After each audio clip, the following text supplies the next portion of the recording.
It was supposed to be just another rainy morning on Highway 12, a mechanic in worn-out coveralls, an ambulance stalled on the roadside, and a woman unconscious dying seconds away from becoming just another tragic delay.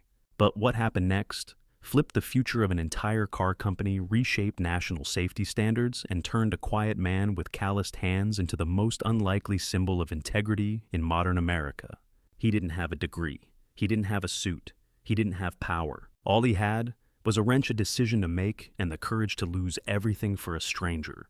This is the true story of how Logan Brooks got fired for doing the right thing, and how just months later, he became the man who rewrote the rules of the auto industry and saved lives no one even knew were in danger. Stay with us, because by the end of this story, you'll realize sometimes doing what's right costs everything, but it changes everything too. At exactly 5:37 a.m., the rain fell in angry sheets across Clearwater Ridge, Pennsylvania, a small industrial town still half asleep beneath heavy skies and trembling clouds. Inside a dimly lit garage tucked beside a narrow road on the edge of town, Logan Brooks stood hunched beneath the hood of a sleek black Mercedes S-Class Steam, rising from the engine like breath from a tired beast. The rhythmic hiss of rain slipping through cracks in the aging roof echoed like a ticking clock over his shoulder, and the muted bass of classic rock from the radio barely masked the gnawing tension in the air. For Logan, this morning felt heavier than most. He was 47, and he'd spent 15 years of his life in this very spot, Rick's Precision Garage, a place where oil, sweat, and silence built reputations more than words ever could. His hands, calloused and scarred from a lifetime of labor, moved with quiet precision. He didn't need to see what he touched. He knew it by sound, by smell, by feel. His boss, Rick Mathers, a man with a voice like gravel and the charm of a rusted wrench, leaned in from the office doorway, checking his watch with exaggerated irritation. Logan. How long on that Henderson job? Logan didn't look up. Hour. Fuel injections more corroded than expected. Rick's eyes narrowed. Henderson's picking up at noon. Don't cut it close. We need that council contract. You screw this up, you screw up the whole month. Logan gave a curt nod and returned to the engine, already tuning Rick out. He'd heard these reminders 1,000 times. But today something about the way Rick spoke made his stomach turn. There was a desperation in his voice, a clinginess to reputation, politics, image, money, everything Rick valued, everything Logan no longer had patience for. 2 bays over, Kyle, the youngest mechanic in the shop, cursed under his breath, failing to dislodge a stubborn bolt on a battered Chevy. Logan glanced over. Need a hand? Nah, I got it. Kyle snapped through frustration clung to his voice. Logan gave a faint smile. Pride? He'd been that kid once. Then came the ring, the sharp echoing clatter of the front desk phone. Diane, Rick's assistant manager, answered with her usual clipped efficiency. But this time, her voice rose with urgency. Rick. She called, her heels clicking fast against the concrete floor.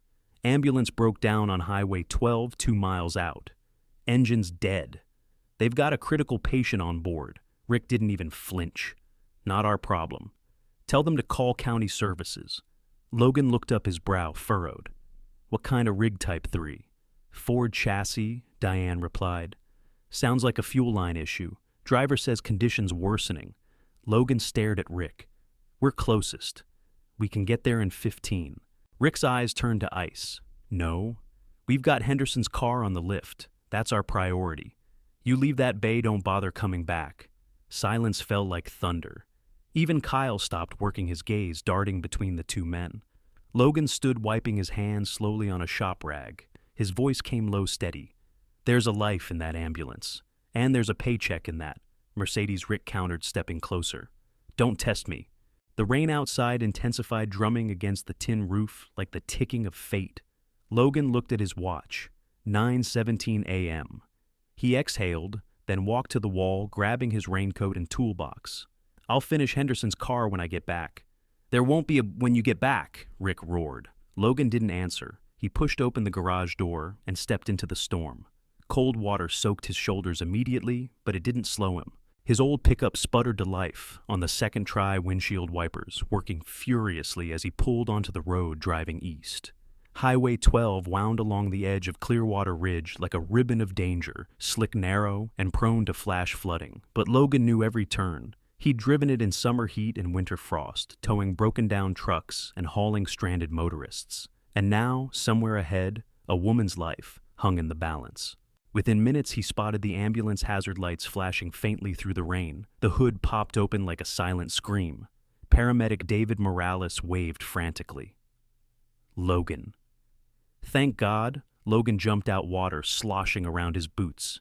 What's the issue? Engine just cut out. She's 58. Possible cardiac arrest. BP dropping. Backup units 20 minutes out. Logan didn't hesitate. Open the hood. Now. David obeyed, and Logan went to work, flashlight in mouth, hands moving fast. Rain poured into the engine bay, but he didn't care. Diagnosis came fast: cracked fuel line, loose connection on the pump. He barked for duct tape and tubing. David handed over an emergency kit. Logan crafted a makeshift fix, not pretty, not permanent, but enough. Fire it up, he shouted. The engine sputtered, coughed, then roared back to life. David whooped. You're a damn miracle worker. Just get her to the hospital, Logan replied, slamming the hood. As the siren wailed to life and the ambulance sped away into the rain, Logan stood, soaked, breathless, heart pounding. A quiet satisfaction crept in. He had done the right thing, but as the rain eased, so did the warmth. Reality returned. He'd left the garage. He'd disobeyed Rick. He had no job, no income, and a son starting his second year of college.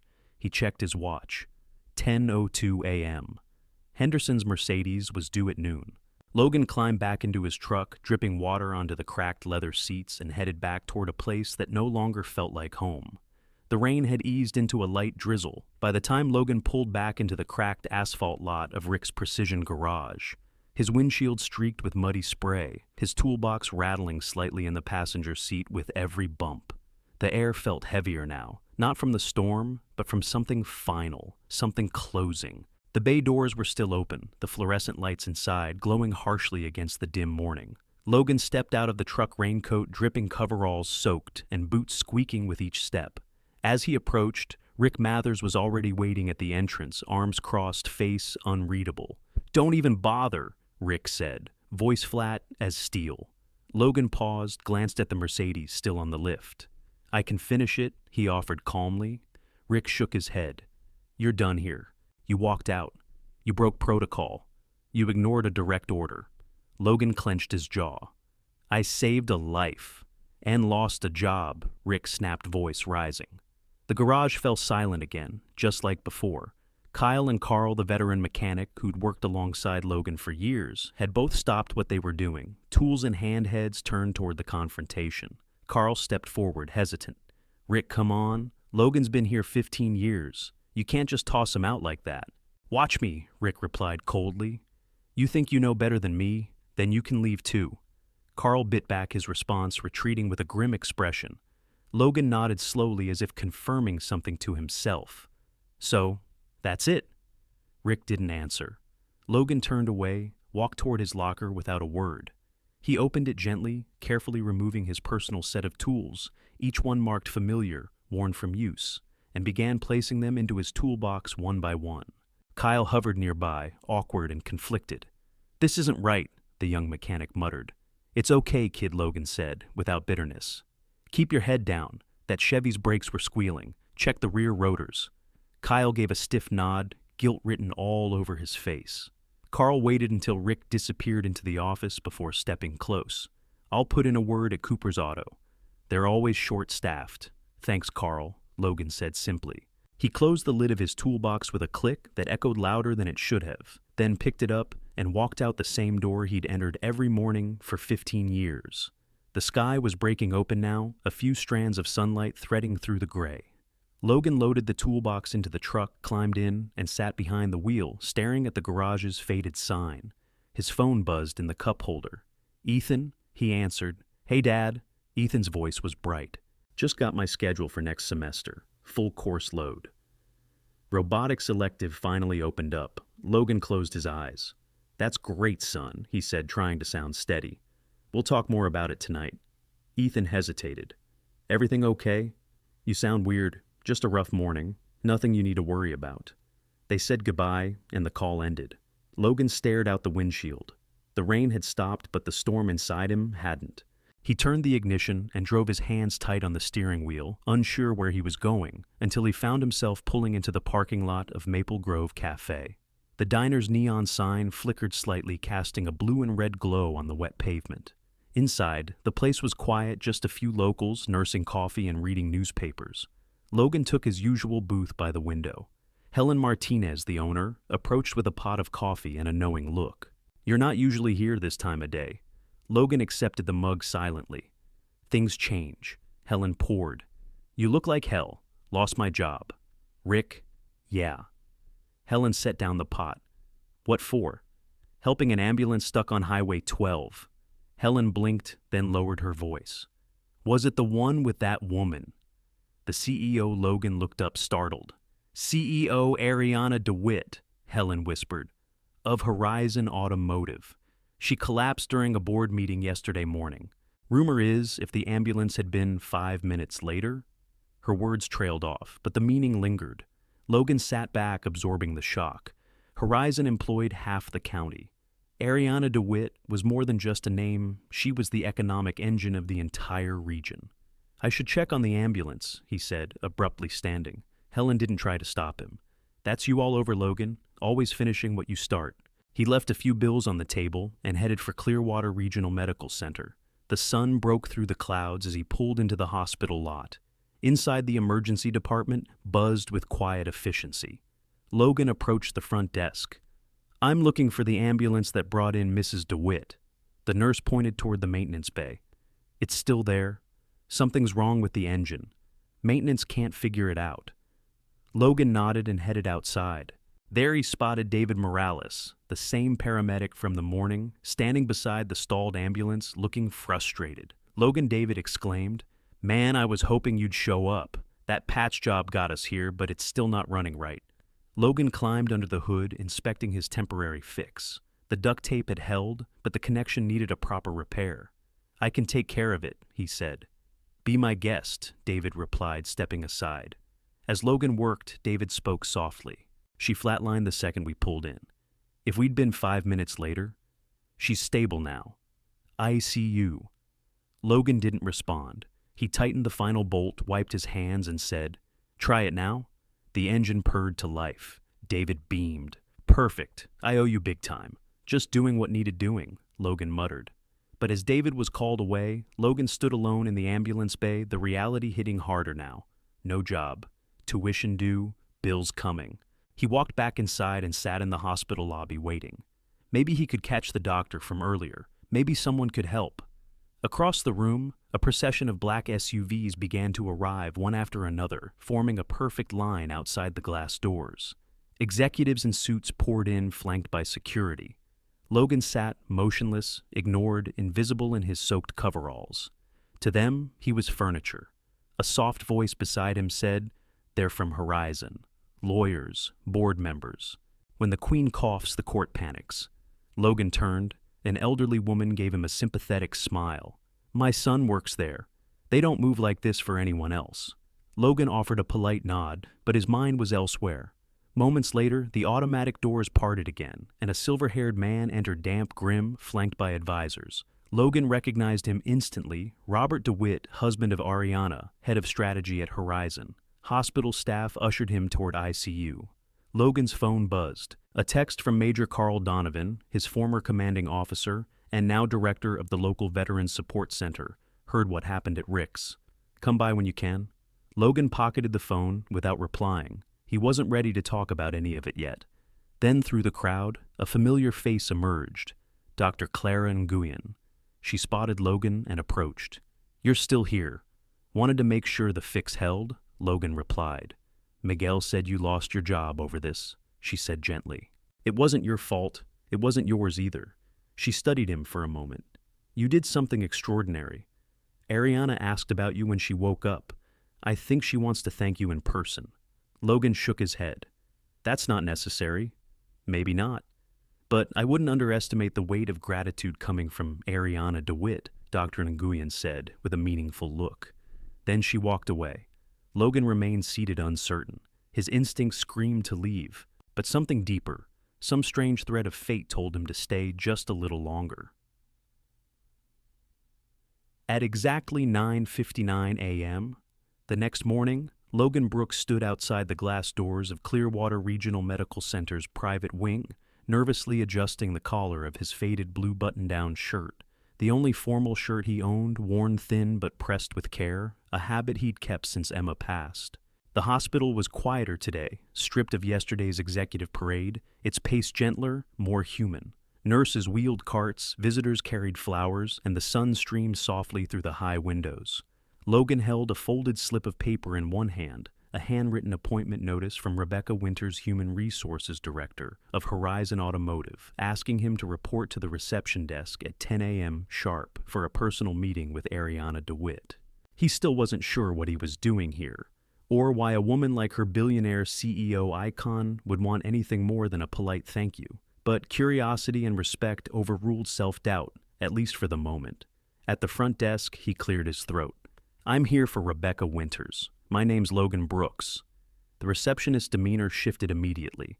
She straightened and reached for the phone. "One moment, Mr. Brooks."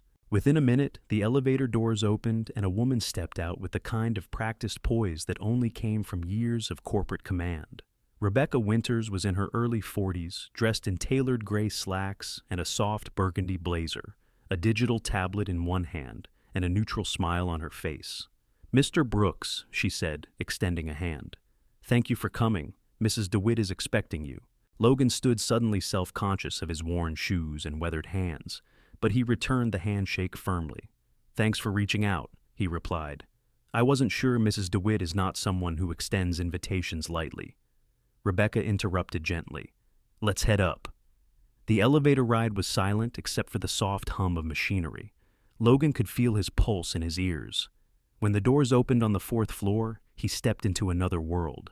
This wasn't just a hospital wing. It was something out of a 5-star hotel. Plush carpeting, soft recessed lighting, original art on the walls, and the faint scent of lilies in the air. 2 men in suits stood by the final door at the end of the corridor, earpieces tucked discreetly into their collars. They straightened as Rebecca approached.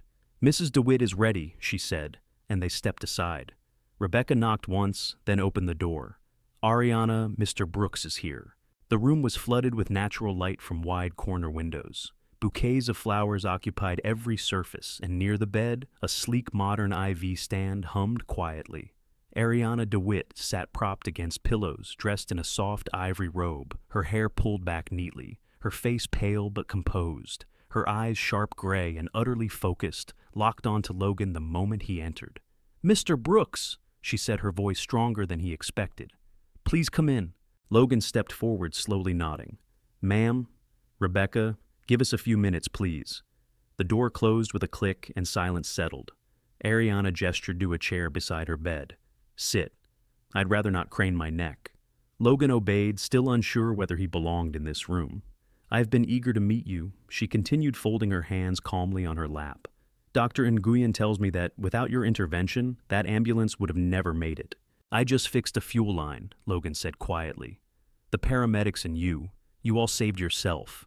Ariana studied him for a long beat, her gaze unflinching. "That false humility is noble, Mr. Brooks. But we both know you did more than patch a leak. Without you, I'd be dead." Logan shifted uncomfortably in the chair.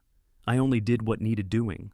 "Dr. Nguyen said you used that phrase yesterday, too," Ariana replied. "It's rare, you know. People acting on instinct. On principle. Especially when it costs them everything." Logan stiffened slightly. "You heard about Rick?" I asked, she said simply. 15 years at the same garage, former military, consistently praised by clients, never late, never selfish. And yet, the moment you did something decent human, you were discarded like a used part. Logan felt heat rise in his cheeks. Rick has his priorities. "So do I," Ariana said. She paused, reached for a glass of water, and Logan instinctively moved to help. She waved him off. "Don't. I'm recovering, not helpless." He nodded, retracting. "Do you know anything about Horizon Automotive?" she asked. "Only what most folks around here know. You saved the company 7 years ago, and half the county works for you now." "That's the story," she said, with a faint smile. "But here's what most people don't know. We're at a crossroads again. The auto industry is changing. Fast, electric, autonomous, sustainable, and we can't afford to get it wrong. Logan raised an eyebrow. Why are you telling me this? Ariana leaned slightly forward. Because I believe you can help. Help. Logan blinked. Ma'am, I'm a mechanic. I fix things with my hands. I don't even have a college degree. Neither do I, she replied, smiling again. I started on the factory floor in Iowa, got promoted for efficiency, for seeing what others missed. You and I, Mr. Brooks, we come from the same world. Different ends maybe, but the same soil. Logan was silent. Ariana reached for a folder beside her bed and handed it to him. I want you to join Horizon. We're launching a new special projects division, a team focused on real-world application and vehicle performance under stress. Not just lab tests, real conditions, lives on the line. You'd be the first hire, the first eyes, the first voice. Logan opened the folder slowly. Job title, Practical Applications. Specialist, location Westbrook City facility. Compensation double his previous salary. Full benefits, tuition assistance, signing bonus. He looked up. I'm not qualified for this. You're more qualified than anyone I know, Ariana said. Because you see the world as it is. Because you fix what matters even when it's not convenient. Because you have moral clarity. Logan swallowed hard. And if I say no, then I thank you. Personally. And keep your name in my pocket. But I hope you won't. She extended her hand. Logan reached out slowly, shook it carefully, mindful of the IV line running into her wrist. Take 24 hours, she said. Rebecca will call you tomorrow. Logan stood folder in hand, his mind spinning. Thank you, ma'am. I'll think about it. And Logan, she added as he reached the door, don't call me ma'am. It makes me feel like a school principal. Just Ariana. He nodded, half smiling. Yes, ma, Ariana. Outside the room, Rebecca was waiting. She walked him to a private consultation room and quietly went over the offer details. For 30 minutes, Logan listened in stunned silence, speaking only when necessary. When it was over, Rebecca stood and extended a card. A car is waiting downstairs, Mrs. DeWitt insisted. Logan opened his mouth to decline, but one glance at her expression told him it wasn't a suggestion. Thank you, he said. The sleek black SUV parked at the curb gleamed in the sunlight. The driver, Calvin, nodded respectfully and opened the door for Logan, who climbed in awkwardly, clutching the folder like a sacred text. The ride back to his apartment was silent. The world outside moved in quiet rhythm, trees swaying, cars humming, people living. But inside Logan's head, chaos reigned. By the time he got home, he didn't take off his shoes.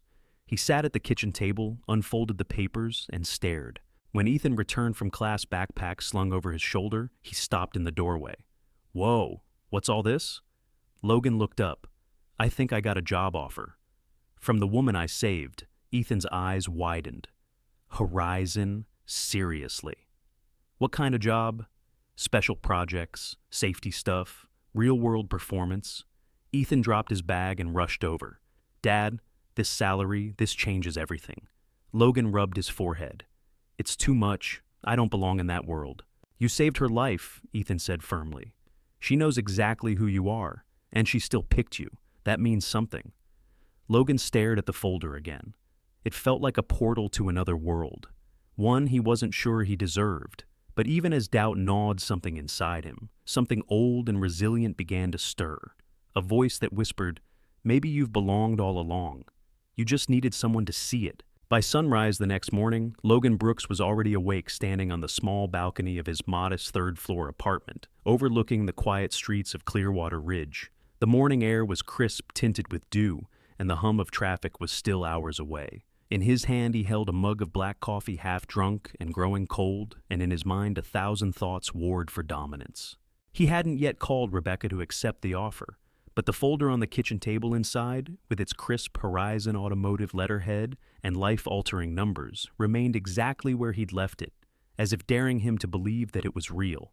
Behind him, the apartment stirred with the soft sounds of his son Ethan preparing for another day of classes, his footsteps familiar, comforting.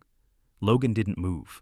He stared out toward the edge of town, where the industrial skyline began to bleed into open roads, and somewhere beyond that horizon, the towering silver and glass campus of Horizon Motors awaited. It felt surreal.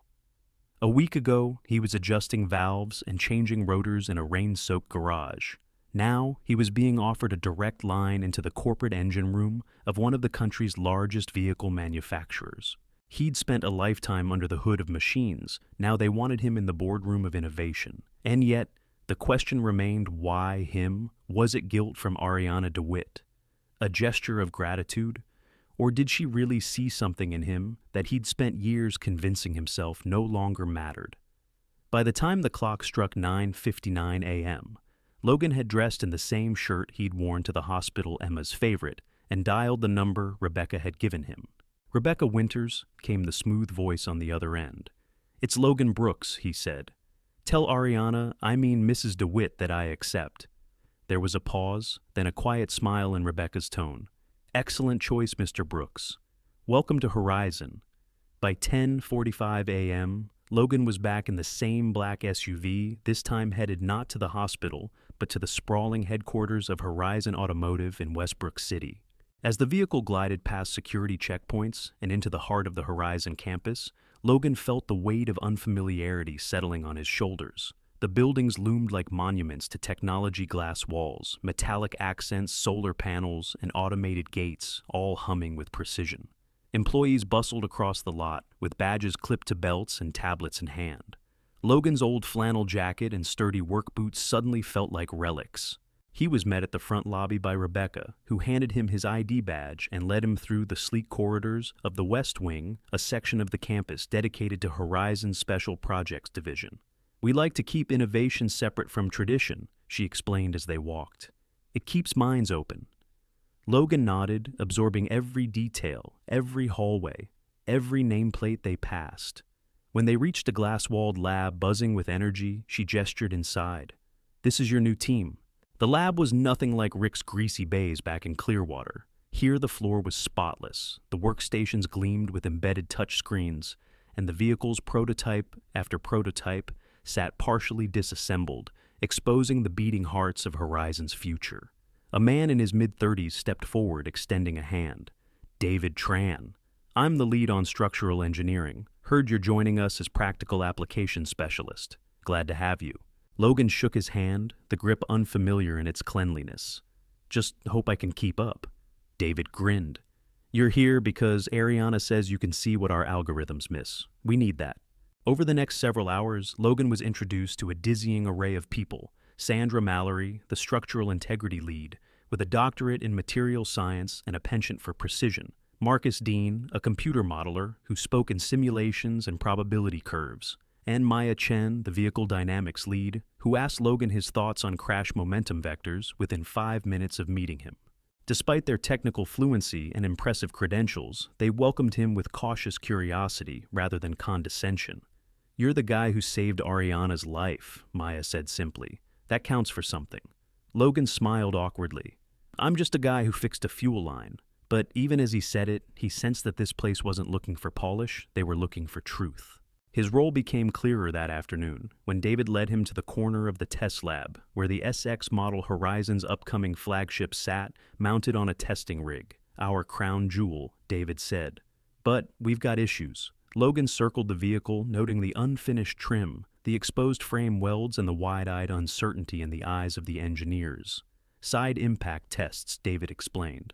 "We're getting inconsistent results. Simulations say one thing, physical crash, data says another."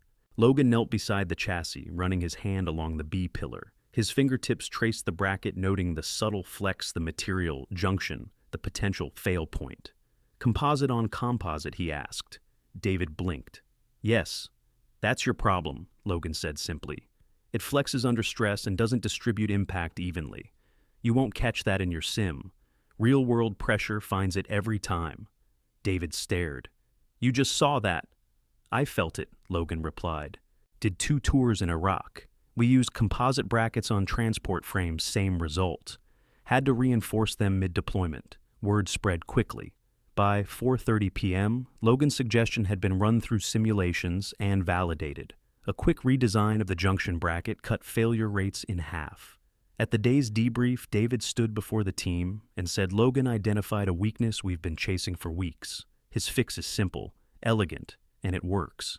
The engineers nodded, and for the first time, Logan didn't feel like a visitor. He felt like a mechanic again, but this time, a mechanic with a seat at the table. When he returned home that night, Ethan was waiting at the door, bouncing. So, how'd it go? Logan pulled the keys from his pocket and tossed them into the bowl. I might have fixed something nobody else saw. Ethan grinned. Told you they needed you. Maybe, Logan said, smiling despite himself. But it's only day one. They cooked dinner together, just like old times, and as Logan sipped a late cup of tea, he opened his email and found a message waiting. From Ariana. The subject line, just the beginning. Inside, she wrote, David told me about the B-pillar fix. This is exactly what I hoped for when I offered you the job. It's not about gratitude, Logan. It's about building better systems with people who know what matters. More soon, Ariana. Logan read the message 3 times, and as he leaned back in his chair, he realized something simple, something quiet. Maybe this wasn't just a job. Maybe it was the start of something that finally fit. 3 weeks into his new role at Horizon Automotive, Logan Brooks found himself standing in the middle of the special projects testing bay, a wrench in one hand and a stylus in the other, toggling between physical inspection and digital diagnostics as easily as he once switched between gears and oil filters back at Rick's garage. Around him, engineers scurried between workstations and prototype vehicles with increasing rhythm. But Logan had already begun to carve out his space not just as a mechanic, but as a translator between raw machine instinct and the abstract precision of automotive science. His hands still bore the grease-etched lines of someone who knew how metal breathed under heat tension and stress, but now those same hands were trusted to validate multi-million-dollar safety protocols. And as strange as the environment was, with its sensor pods, predictive modeling arrays, and crash test algorithms, Logan found something unmistakably familiar in the stakes. Because here, as on the battlefield, or the side of Highway 12, it wasn't about the machinery, it was about the lives that machinery carried. That morning, however, the harmony of his new rhythm was interrupted. Logan had barely started reviewing the SX's revised side impact performance when David approached his usual calm, replaced with a rare tension. Eleanor needs you upstairs, he said, referring to Ariana DeWitt by the name used only by those in her closest orbit. Now. Logan set down the stylus. Problem she'll explain. The walk to the executive level was brisk, silent, and charged. When Logan stepped into the boardroom, he was met not just by Ariana, but by 3 sharply dressed individuals seated across the long oak conference table, board members, clearly though their eyes held less curiosity and more calculation. Ariana stood at the far end, hands clasped in front of her, her expression neutral but alert. Logan, she said, gesturing him in. Thank you for coming.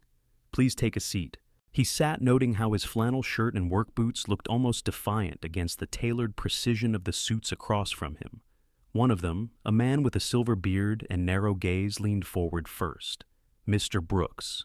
I'm Charles Wexler. I chair the Operations Oversight Committee. You're probably wondering why you're here. Logan nodded once. It crossed my mind. Wexler slid a document across the table.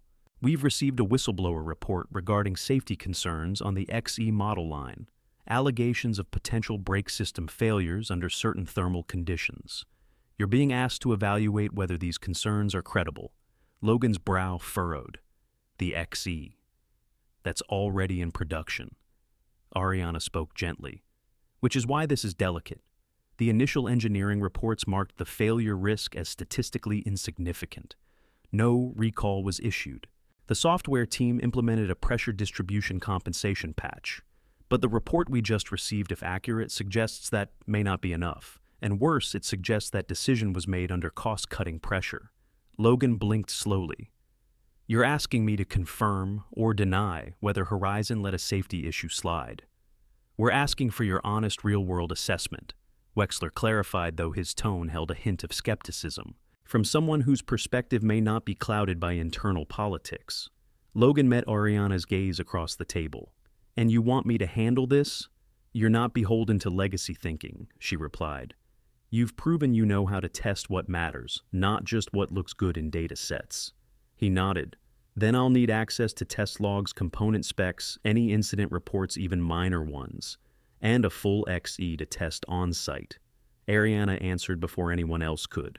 Already arranged. 2 hours later, Logan stood in the corner of the vehicle testing lab, staring at an XE model sedan mounted on a controlled dynamometer system. The sleek sedan was Horizon's most widely sold vehicle, reliable, affordable, and considered a hallmark of the company's comeback story. If it had a hidden flaw, the implications were staggering. Sandra, the materials specialist, joined him at the monitor. The whistleblower claimed pressure degradation in the rear brake lines during prolonged heat cycles. We ran lab sims, but nothing showed failure. Logan squinted at the data. Lab sims assume uniform driver behavior. What if we replicate rental fleet abuse, high speeds, mountain descents, multiple operators, irregular maintenance? Sandra's eyes widened slightly. We haven't done that. Then let's do it. Over the next 8 hours, Logan and Sandra ran an accelerated wear simulation using parameters from Phoenix, Arizona's summer climate and known tourist driving patterns. The results were conclusive and alarming. Under those conditions, the software compensation failed. Fluid pressure dropped. Brake response lagged. At high speeds, the vehicle risked skidding or total loss of control. Damn, Sandra muttered. It's real. Logan exhaled slowly. It's more than real. It's dangerous. The following morning, he returned to the boardroom with a full report in hand, tired eyes, and a determination sharpened by duty. Ariana sat at the head of the table, surrounded by Wexler, 2 additional board members, and a visibly tense Charlie Grant, the CFO, known for his aversion to anything that risked profitability. Mr. Brooks, Wexler began your findings. Logan set the folder on the table. There is a credible failure risk in the XE braking system under specific but plausible stress conditions. The software patch helps, but it does not prevent failure under compounded heat cycling and aggressive use. A recall is warranted. Silence. Charlie leaned forward, voice low and sharp. Do you have any idea what a recall of the XE would cost? Hundreds of millions? Stock value would drop overnight. Logan met his stare. And what will it cost if someone dies? Charlie opened his mouth, but Ariana raised a hand.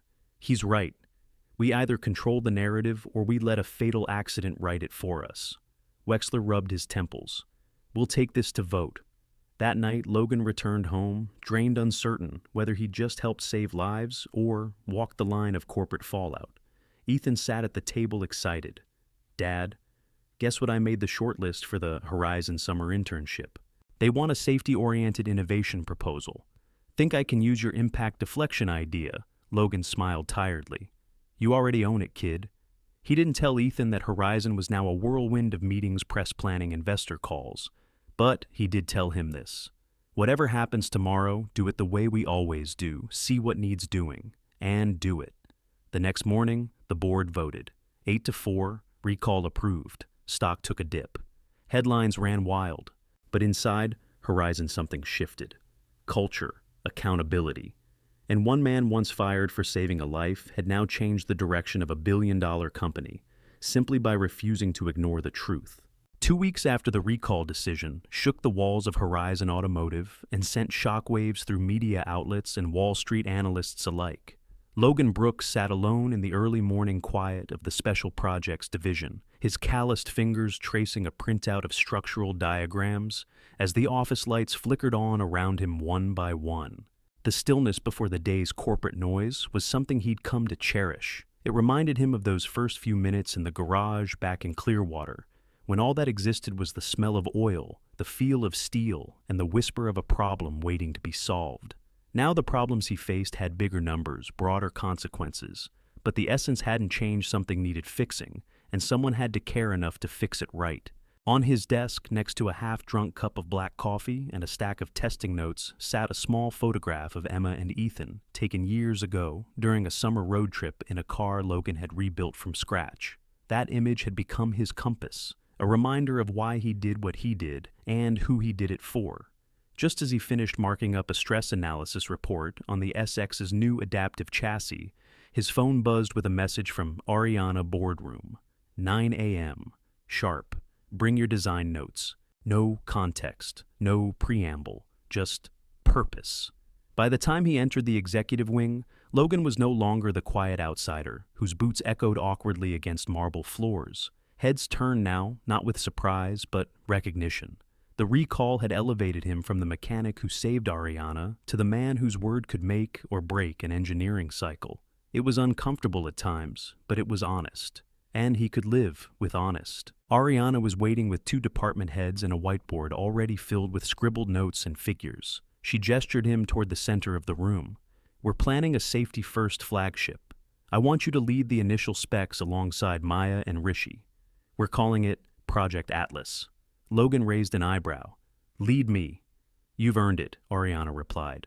"And the industry is watching. They want to know if Horizon's pivot to integrity was just for show or if it's permanent." Logan nodded slowly. He looked at the others. Maya, the ever-brilliant dynamics engineer, gave him a quiet nod of respect. Rishi, who handled environmental integration, smiled warmly. "We've got a shot at building something that sets a new standard," Ariana continued. "Not just for Horizon, for everyone." Over the next 2 weeks, Logan poured himself into Atlas. He reviewed hundreds of safety reports, interviewed field mechanics, consulted military engineering contacts, and even spent 2 late nights on the testing floor, personally dismantling and rebuilding frame reinforcements just to prove a theory. At home, Ethan watched him with awe. "You've got that look again," he said, one evening while heating leftovers, "the one you had when you were rebuilding the old Nova." Logan smiled faintly. This time, the stakes are bigger than burnt pistons. And indeed they were. Atlas was being pitched as the safest mid-size performance sedan in North America. But behind closed doors, internal resistance was building. Charlie Grant, still bruised from the recall fallout, had begun rallying cost-focused allies on the board to slow the timeline and reduce proposed safety enhancements, arguing they were too ambitious, too expensive, and too difficult to mass-produce at scale. The tension came to a head during a meeting 3 weeks later, when Logan presented a revised crumple zone design that would reduce passenger injury risk by an additional 14% during side impact collisions. Charlie frowned at the projection. "This adds $220 per unit in production cost," he said sharply. "For marginal gain." Logan didn't flinch. "Tell that to the families who survive crashes they wouldn't have otherwise."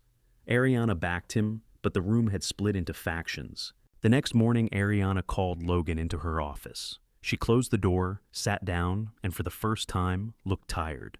"This is going to be harder than I thought," she admitted. "Changing engineering is one thing. Changing a corporate culture addicted to quarterly wins, that's war."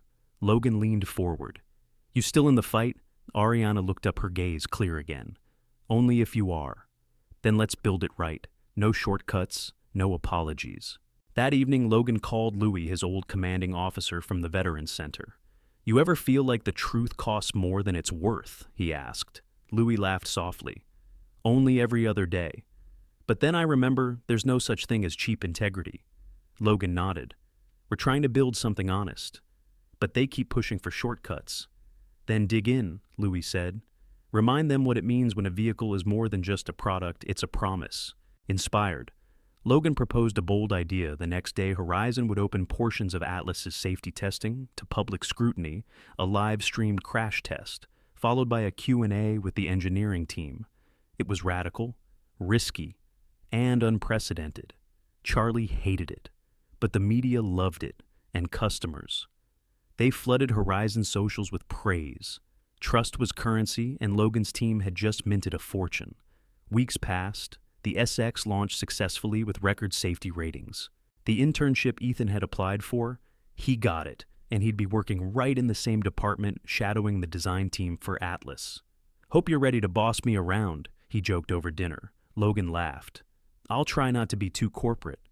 On the morning of Horizon's quarterly town hall, Oriana stood on stage flanked by division heads. When it came time to present the future of Horizon, she called Logan up to the podium. He wasn't wearing a suit. He didn't use a teleprompter. He simply held up a bolt, a simple steel bolt from the SX prototype, and said, "This bolt was once the weak point in our B-pillar design. It cracked under stress, quietly, invisibly, until one day it didn't. We fixed it because someone was willing to listen. We got better because someone didn't pretend good enough was good enough. That's what Horizon is now. Not perfect, but honest. And trying." The auditorium fell silent, then erupted into applause. That night, after the reporters had filed their stories and the board had privately admitted the tide had turned, Logan stepped out into the quiet Horizon courtyard. Ariana joined him, her heels echoing faintly against the pavement. "You just wrote the next chapter of this company," she said. Logan shrugged. "Just told the truth." She smiled. "Well, let's keep telling it, one bolt at a time." And as the sun dipped behind the Westbrook skyline, Logan Brooks, the once-fired mechanic who had saved a life by fixing an ambulance on a rainy highway, stood at the center of an automotive revolution, where honesty wasn't just welcomed, it was welded into the frame. 2 months after Logan Brooks took the stage at Horizon's town hall and unknowingly became the quiet face of a growing cultural shift, the corporate machinery around him began to hum with new intensity, its rhythm pulsing with a blend of ambition, resistance, and quiet fear. Project Atlas had captured the imagination of the public with early concept art and safety promise headlines running across every major automotive and tech news outlet. And Logan, who had never once sought the spotlight, found himself referenced in interviews he didn't give his name, printed beside phrases like working-class visionary and integrity engineer titles that felt as uncomfortable as they were unreal. But for every cheer on the outside, the inside of Horizon began to fracture in subtle pressurized ways. Small, barely visible stress lines appearing in the structure of departments not ready for the pace, the scrutiny, or the expectations that came with telling the world you were building the safest car in America. And Logan could feel it. Not in the board meetings or product announcements, but in the break room glances and the shift of tone during design reviews, and especially in the tightening jawlines of executives like Charlie Grant, who had gone quiet but not still. Logan had seen that look before, not in suits, but in men who resented orders that risked their control, who smiled during meetings and whispered sabotage afterward. One Thursday morning, just before the final structural evaluation of the Atlas frame, Logan was reviewing crash data when Maya burst into the lab, her brow furrowed. "Did you approve the materials revision on the side rail junction?" Logan looked up. "No." "Why? Because it's changed." They walked together in silence fast toward the materials bay, and when they reached the latest prototype, Logan dropped to one knee and ran his fingers along the seam. The alloy was different, lighter, cheaper. Who authorized this? He asked, though the answer was already taking shape in his mind. Maya held up a printed memo with a stamped signature Charles Grant. "He's pushing through production optimizations under the radar. Says they meet federal minimums." Logan stood slowly, jaw tight. "We're not building to minimums, I know," she said quietly, "but not everyone does." That afternoon, Logan walked straight into Ariana's office, the memo in hand. She was on a call, but the look in his eyes made her hold up a finger and end the call without a word. He dropped the paper on her desk. "He's rewriting Atlas." Ariana scanned it, her face darkening. "Without going through me. He's using emergency cost-cutting privileges buried in the charter, justified it as supply chain volatility." She looked up. "And the changes they'll pass regulation. But fail the test that matters." Ariana sat back.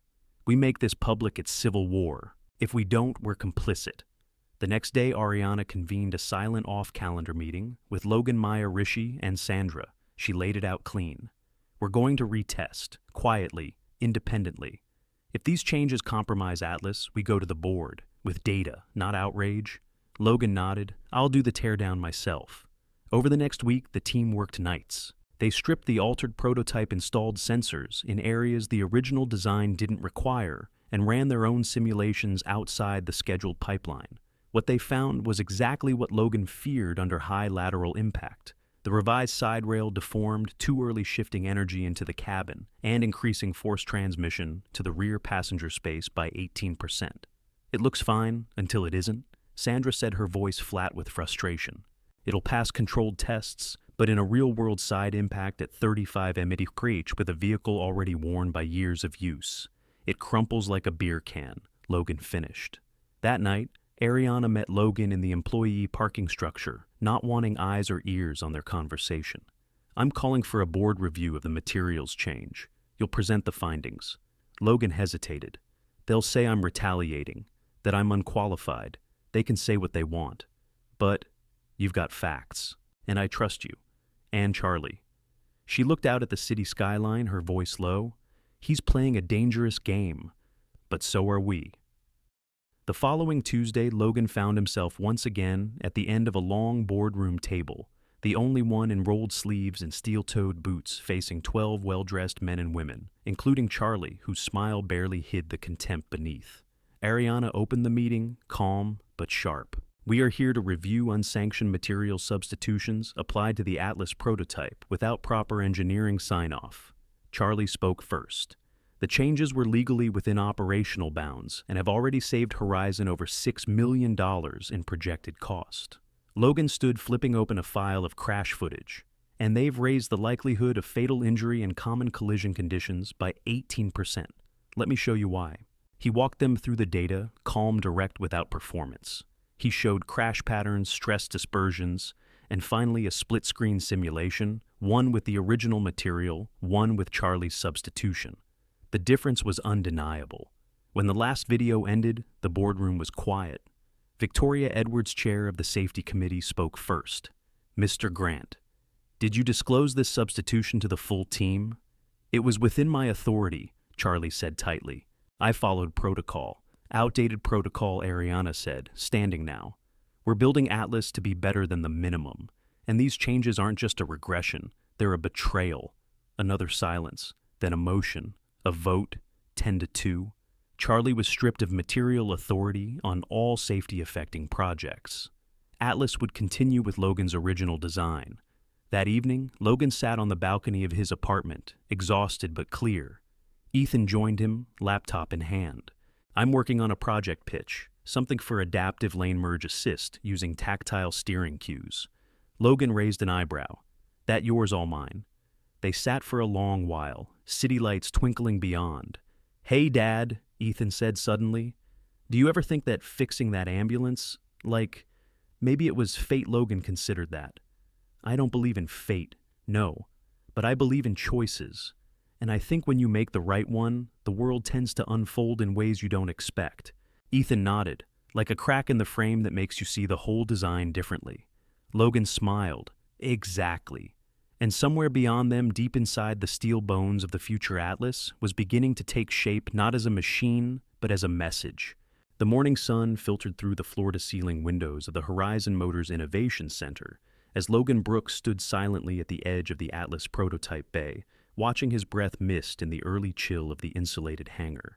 The engineers were already there, Maya adjusting a gyroscopic sensor array on the new adaptive chassis, Rishi calibrating climate stress modules, Sandra poring over crash telemetry data for microfracture analysis.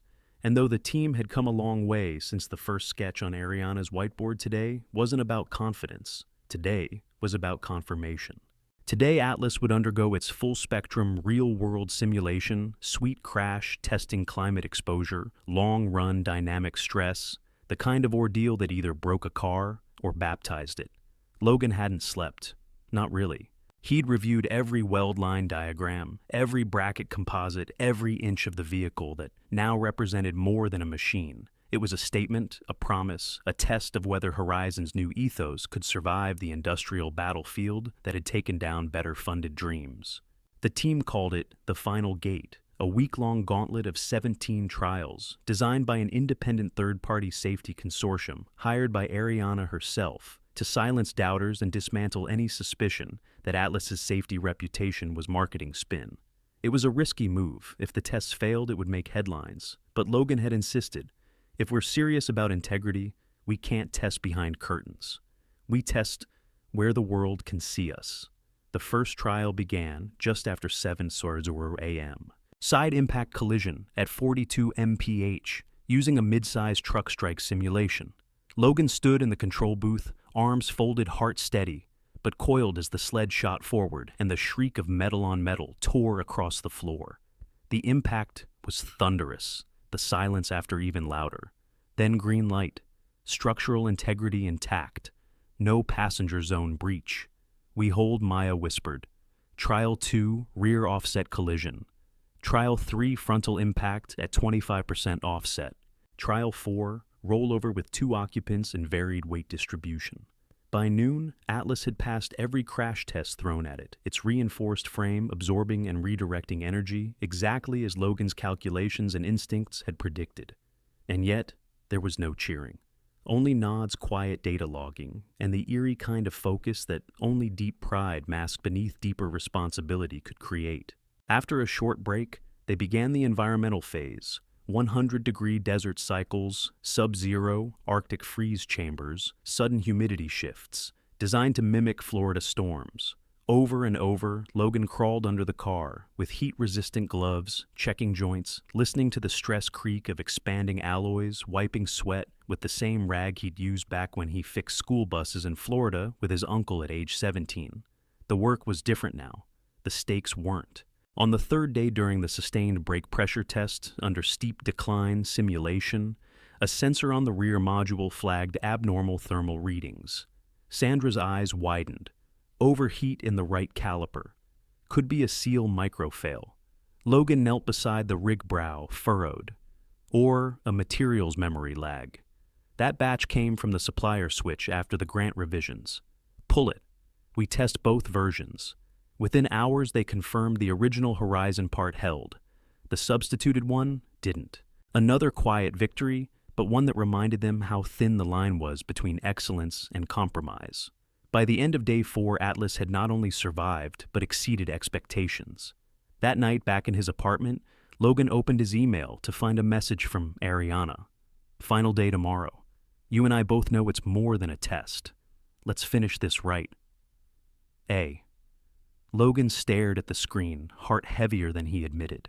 It had been 6 months since he left Donovan's auto shop behind, since he lost a job, but found a mission. He turned to the corner of the room where Ethan sat, headphones on, sketching something on his internship tablet. You up late? Logan said gently. Ethan looked up. Got inspired after watching the Atlas rollover video. I think I can reduce cabin stress rebound by tweaking the seat rail anchoring. Logan raised a brow.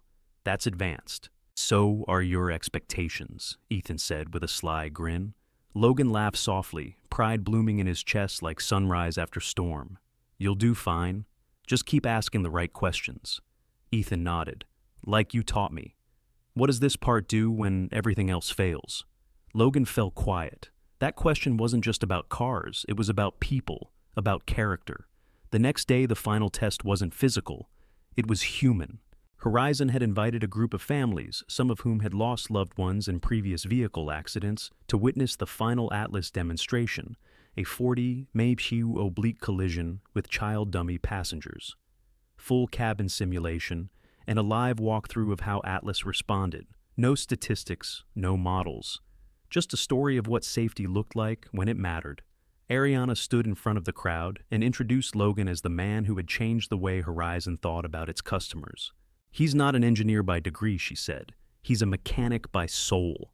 And that, it turns out, is exactly what we needed. Logan stepped forward, nervous but grounded. He didn't talk about metallurgy or sensor thresholds. He talked about Highway 12, about a rainy day, a broken ambulance, and a choice that changed everything. When the crash test concluded and the vehicle was opened for inspection, the silence that followed was filled not with gasps, but with tears. One mother whose daughter had died in a similar crash 6 years earlier approached Logan with shaking hands. If this had existed then, she whispered. Logan placed his hand on hers. It exists now, because of her, and people like her. That night, as the team celebrated with quiet drinks in the lab, no confetti, just relieved laughter and a shared sense of triumph, Ariana stood beside Logan as they looked at the Atlas shell one final time. You know, she said 6 months ago, I thought you were just the guy who fixed my ambulance. Now, I think you might be the one who fixed my company. Logan smiled, exhaustion behind his eyes. I didn't fix it.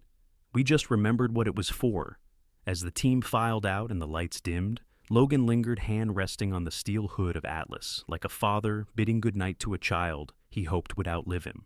And in that quiet moment, with no one left to impress and nothing left to prove, he whispered the words that had carried him through every storm, every challenge, every impossible expectation: do what needs doing.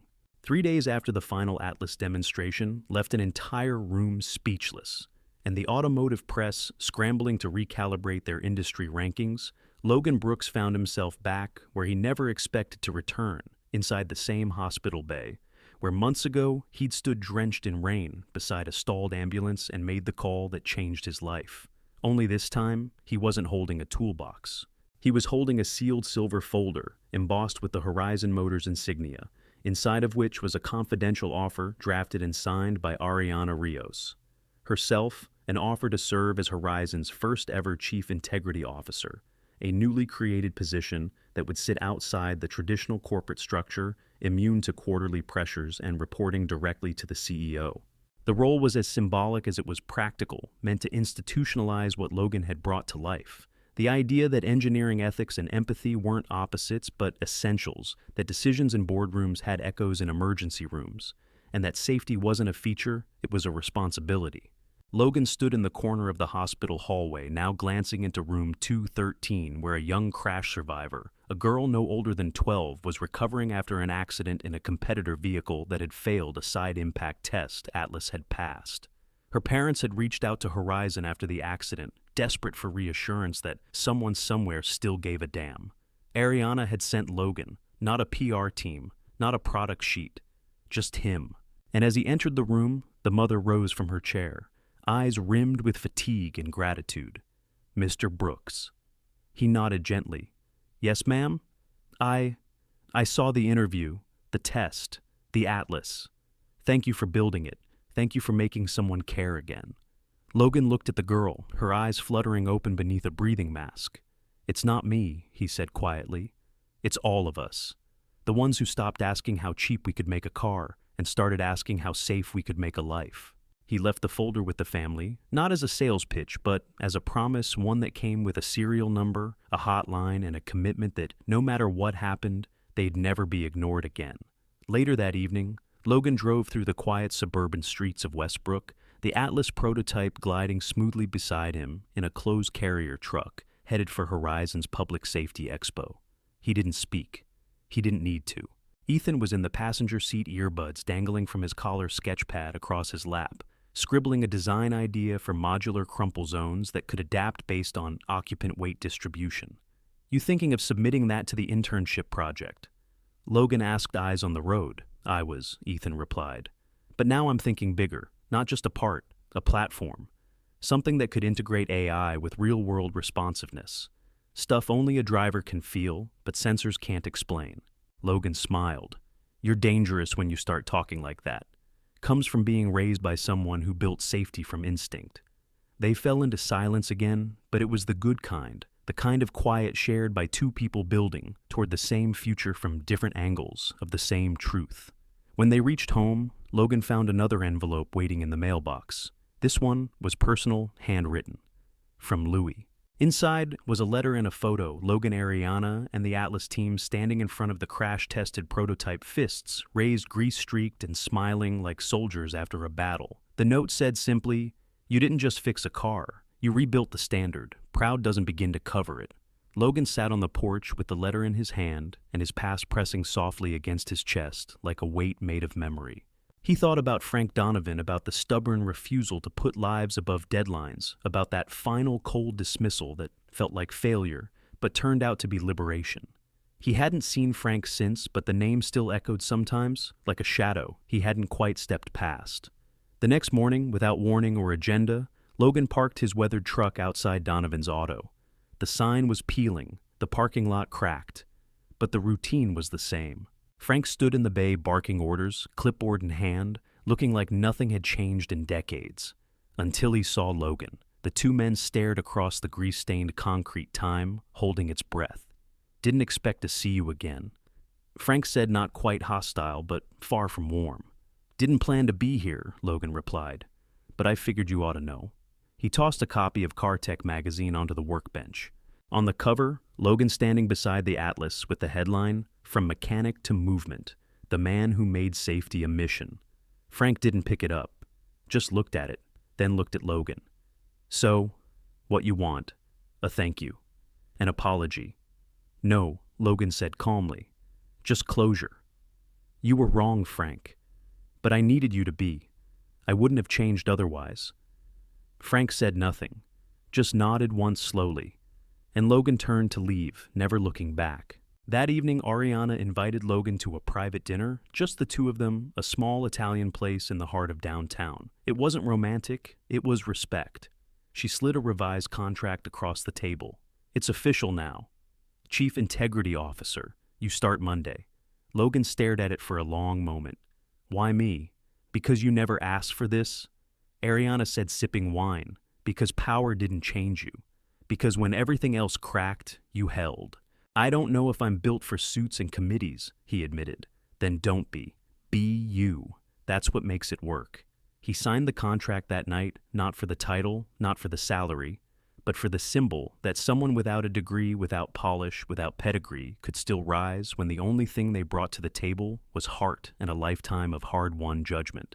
Over the next few days, Horizon began its quiet rollout of the Integrity Office. Anonymous reporting channels were established. Engineering review processes were restructured to prioritize whistleblower protection. And Logan's office, simple steel-framed and sitting between the testing floor and the executive suite, became the place people came not for permission, but for perspective. It wasn't flashy, it wasn't ceremonial, but it was real, and it worked. One afternoon, Sandra knocked on his door, holding a new prototype schematic. I think we can get another 5% energy absorption if we widen the lower crossbeam by just an inch, but it'll raise unit cost by $70. Logan looked up. Can you prove it saves lives? She nodded. Then do it. The weeks that followed saw the Atlas enter production.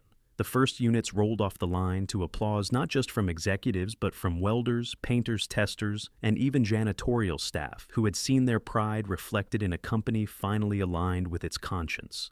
And in the first ad campaign, which Logan had resisted but finally agreed to advise, there was no mention of awards, no celebrities, no vanity metrics. Just a single image, a crash-tested Atlas with one line of text, built for the moment you never see coming. Logan watched the ad late one night alone in the lab and felt something settle in him. Not fame, not victory, just peace. The kind that comes when the long road finally makes sense. And just as he stood to turn off the screen, his phone buzzed. A text from Ethan. Dad, I submitted my project. They want to present it to the advanced engineering panel. I think I found my place. Logan smiled and texted back. So did I. Outside, the city slept the roads, quiet, the factories still humming with the pulse of progress. And somewhere inside the steel frame of every Atlas now entering the world, there was a signature, not carved, not stamped, but built into every decision, every refusal to cut corners, every insistence on truth over expedience. It didn't say Logan Brooks. It said something better. Integrity. 6 months into his new role as Chief Integrity Officer at Horizon Motors, Logan Brooks stepped into a new kind of fire, one that didn't involve sparks oil or steel, but boardroom politics and Wall Street pressure. A storm of numbers and narratives he hadn't fully prepared for, yet had always known was coming. Because with the success of the Atlas record-breaking safety ratings, glowing reviews from consumer watchdogs, and a steadily rising market share, came a new kind of scrutiny, the kind that whispered into shareholder ears about how much more profit they could have made if only they hadn't spent so much time and money making the safest car in the country. That whisper grew louder as Horizon's third-quarter earnings came in slightly below forecast, not because sales were weak, but because Ariana and Logan had both insisted on implementing a post-sale maintenance program at no extra cost for Atlas buyers. You're giving away margin, Charlie Grant said at the board meeting, eyes flickering toward Logan like a challenge disguised as concern. You're undermining our fiduciary duty. Logan didn't flinch. I'm upholding our human one. Ariana backed him, of course, but the vote was close, uncomfortably close. The old guard wasn't gone, it had just gone quiet, waiting for the moment to strike back, to prove that the integrity-first model wasn't sustainable. The real moment came 2 weeks later, when Horizon's legal department received a sealed complaint from a subcontractor claiming the company's new EV division, run by Charlie's protege, Nathan Sloan, was using subgrade battery enclosures in their upcoming lightweight commuter line. The complaint alleged Horizon's internal safety team had flagged the problem weeks ago, but had been ordered to suppress the report. The signature, anonymous. The content, damning. Logan's stomach turned as he read the technical details, a 2mm reduction in shielding a shortcut that saved only $32 per unit, but could lead to thermal overload in high heat conditions. The EV vehicle codenamed Nova was weeks away from debut. If the complaint was true, it would be Horizon's first major scandal since the Atlas Revolution. And if they ignored it, it could be their last. Logan didn't hesitate. He called Ariana. "We need an emergency review of the Nova line. Full teardown. Independent observers." There was a pause. Then her voice sharp but steady. "Do it. But know this. You're not just testing a vehicle now. You're testing this entire company's soul."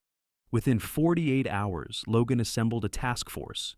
Rishi, Sandra, Maya, a former federal investigator for product compliance, and a new face, Olivia Tran, a young Vietnamese-American systems engineer who had once interned under Logan and now worked in Horizon's AI diagnostics division.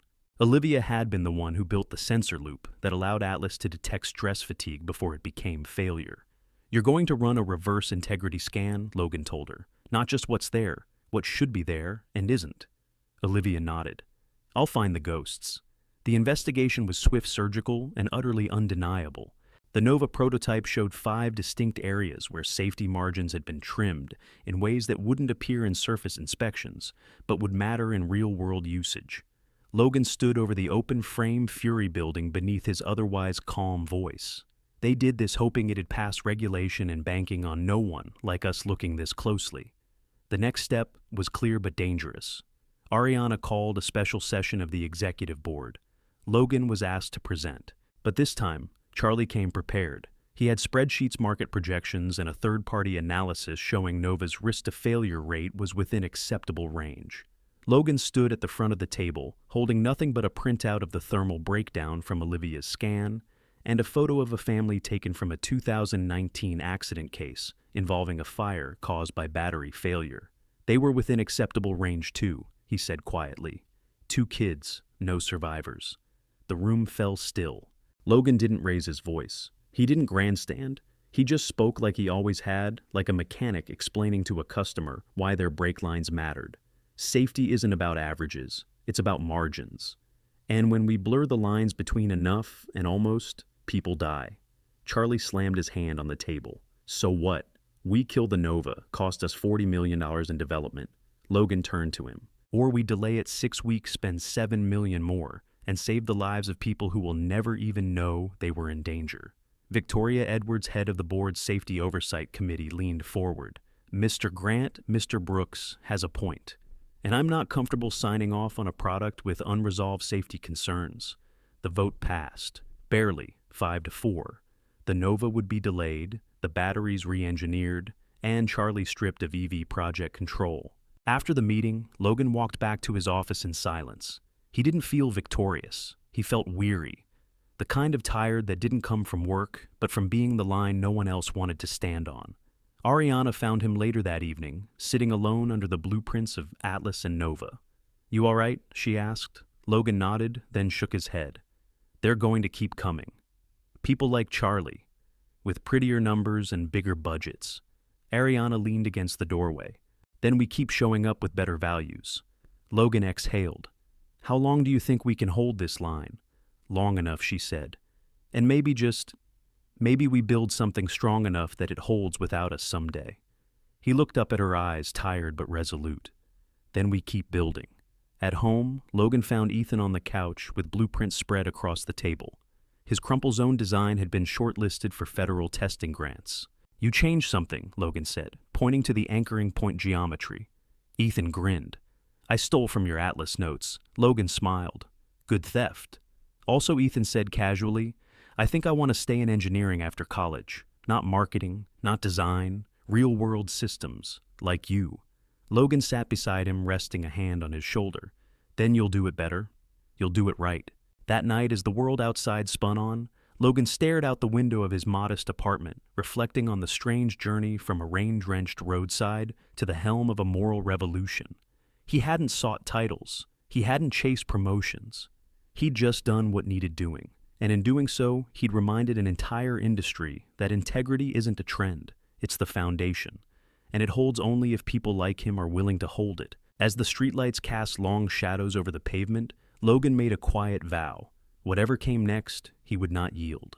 3 weeks after the Horizon board voted to delay the Nova launch and re-engineer its battery design, Logan Brooks found himself invited, though some whispered summoned, to speak at the National Transportation Safety Forum in Chicago, a place where CEOs, federal regulators, and public safety watchdogs all gathered under the same vast steel and glass convention dome, not to applaud, but to dissect debate and determine the future of mobility across America. He had been hesitant at first. He was not a polished speaker, not a media darling, and certainly not someone who felt comfortable behind podiums surrounded by men in suits who wore ambition like armor. But Ariana had looked him in the eyes before he left and said, "They need to hear from someone who still remembers what the inside of a brake drum smells like." So he went. And on the third morning of the forum, after a panel on cost efficiency in EV supply chains, nearly derailed into a polite justification for cutting corners. Logan stood up from his seat in the back row. He didn't raise his hand. He just walked toward the stage, was handed a mic by a surprise moderator, and looked out at the room full of legacy and leverage. "My name is Logan Brooks," he said. "I used to fix old trucks in a cracked concrete garage in Mississippi.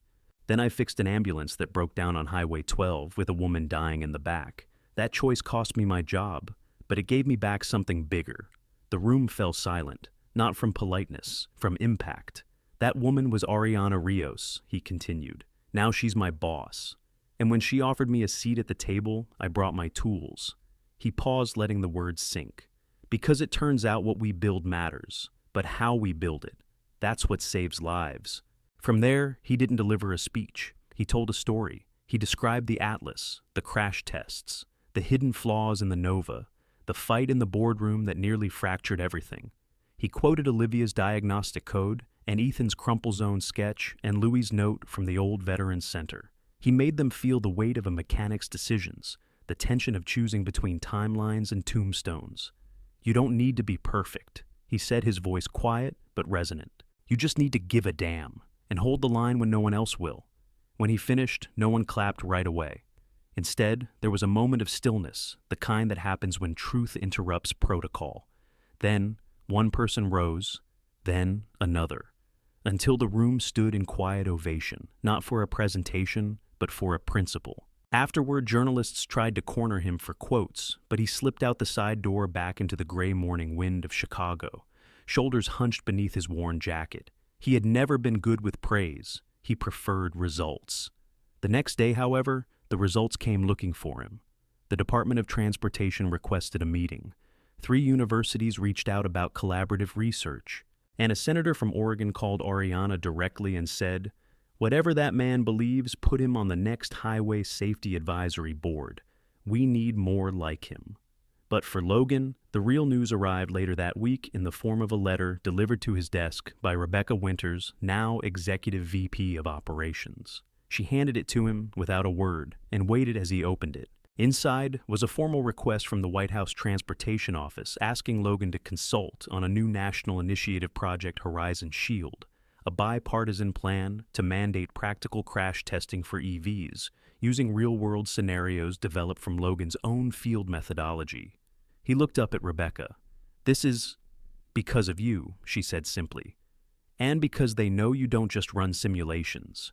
You prevent funerals." That night, Logan drove home in silence, Ethan riding shotgun as usual. They didn't talk about the letter, or the meeting in D.C., or the photos of Logan at the safety forum now circulating online. Instead, they talked about a noise Ethan had heard in the front suspension of a test mule at the lab. Logan smiled. "You're finally listening with your hands." At home, they made grilled cheese and tomato soup, watched an old episode of Modern Marvels, laughed. And as Logan got up to refill his tea, he glanced at the wall where Ariana had sent over a framed photo of Atlas Unit the Fall 1001, the first off the line, now in a museum. Below it, a quote she had engraved without his permission. "The man who reminded us that safety isn't a slogan, it's a stance." A few days later, Logan made a quiet visit to the Veterans Center, where Louis now ran weekend workshops teaching former soldiers how to troubleshoot powertrains and rebuild starter motors. Logan helped replace a faulty liftgate, told a few jokes, and gave a talk about how humility isn't the absence of pride, it's the presence of perspective. On his way out, he left behind a new shipment of tools, a donation under Ethan's name. "The future starts early," he told Louis, "so let's give them something that lasts." As summer rolled into fall, Horizon's influence only grew. The Nova was relaunched under a new name, Horizon Ember, rebuilt with Olivia's reinforced casing, Ethan's modular crumple frame, and a full mechanical failsafe borrowed directly from Atlas. It launched to universal acclaim, but more than that, it launched with trust. And in the closing month of the fiscal year, as the board met to review its long-term vision, Ariana stood before the team and said, "We used to sell cars. Now, we deliver promises."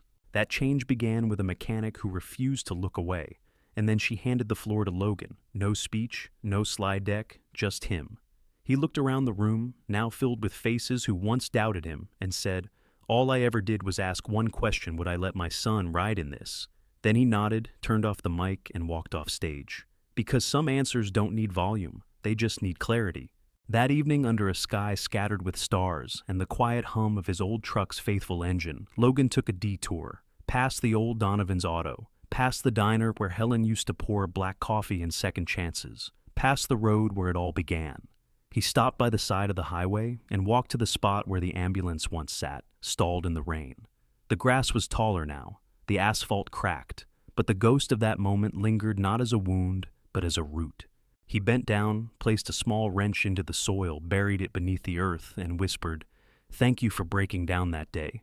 Then he stood, brushed the dirt from his palms, and walked back to his truck, not away from his past, but forward into everything it had prepared him for.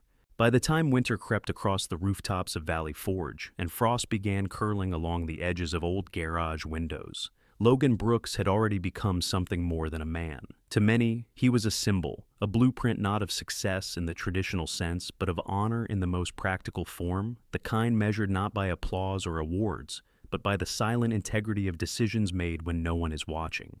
6 months had passed since the Horizon Ember had rolled out of the re-engineered production line, and the ripple effect was still growing. New industry standards were quietly shifting to include real-world stress testing. National grants were funding vocational programs that honored trade expertise as foundational to engineering success. And Logan's methods had been incorporated into federal highway safety research with little fanfare but profound impact. But for Logan, the real change wasn't measured in policy. It lived in the spaces between the noise, a call from an old mechanic in Idaho who'd once been told he wasn't educated enough to speak at safety meetings, a letter from a mother in Phoenix whose children walked away from a crash in an Ember, with barely a scratch, a knock at his door one night. Ethan holding an envelope with trembling hands and eyes wide. "Dad, I got it. The National Engineering Fellowship. I'm going to DC this summer." Logan didn't say anything for a long moment, just pulled his son into an embrace that said everything his voice couldn't. And as Ethan's life began to blossom in new directions, Logan found himself drawn more and more back to where it all began, not out of nostalgia, but to make sure the past never became invisible in the rearview mirror. He started visiting trade schools on weekends, not as a speaker, but as a listener. He sat with young mechanics, welders, HVAC techs, diesel apprentices, people who often felt overlooked in the digital age, and asked them what they noticed, what they felt, what they would change if anyone gave them a seat at the table. One of those students, a 17-year-old girl named Talia, with oil under her nails and ambition burning behind her eyes, asked him the question no journalist had dared to. Did saving that ambulance really change your life, or was your life already changing? And that just made it obvious. Logan had stared at her for a moment, then smiled. "That ambulance didn't change my life. It reminded me of who I'd already decided to be." She nodded slowly, then asked, "And who's that?" Logan paused. Someone who doesn't walk away from a broken engine or a broken system if there's still a way to make it run right. Words spread. Quietly. Organically. But powerfully. And soon Horizon wasn't just a company known for cars.